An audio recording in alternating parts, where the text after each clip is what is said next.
For me, never giving up meant just that. I mean, every single day when I woke up, I thought, today's the day.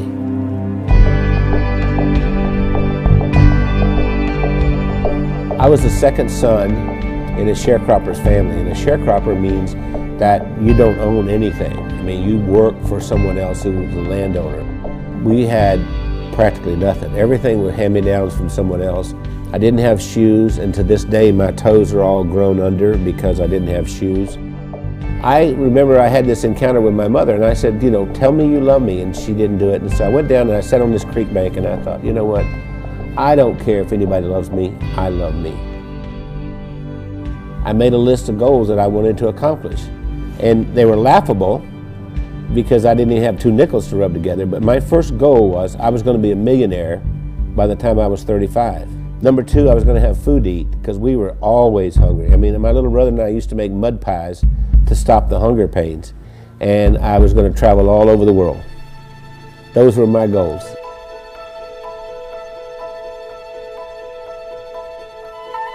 I've learned everything from working with Randy.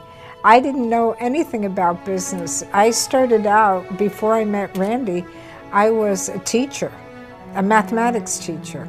Well, I think we have a very good balance. Randy's really good in sales and telling the story and explaining why people need to have whatever it is that he's selling.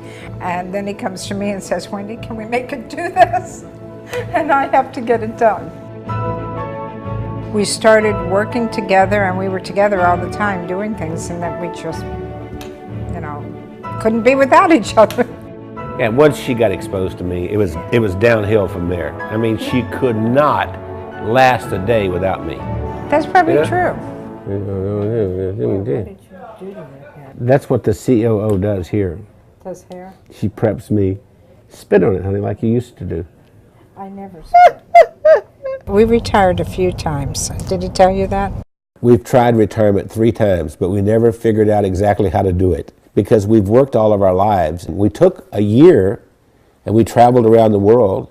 Then when the decision of the day became, where are we having breakfast? I thought, we're in trouble. If I were giving you advice and you were meeting Wendy for the first time, I would tell you, don't get your feelings hurt if she uses her phone while she's meeting with you. Hey, Kim. Hey, Chris. Okay. I'll see you in the morning. All right. Bye. Bye-bye. I kind of feel like a triage nurse at a hospital. And every week I go in and I reprioritize. No, I'm not approving that. I think what drives Wendy is her desire to be the best and provide the best of service to everyone. Awakened at 2:30 in the morning, and I hear this little click, click, click, click, click, click, click, click. And it's Wendy over there looking something up at 2:30 in the morning. And I'll say, why aren't you sleeping? You can do that tomorrow morning.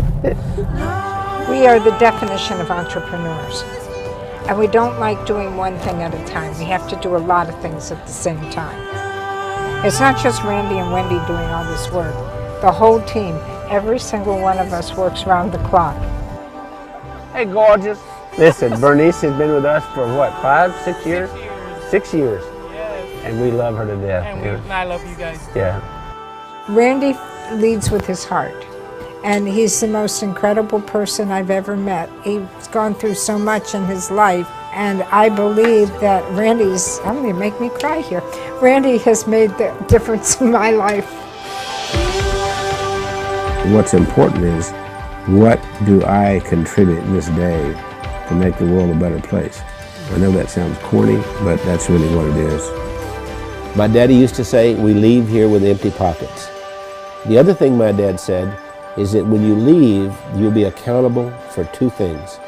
1, how did you treat Mother Earth? And 2, how did you treat the people on Earth?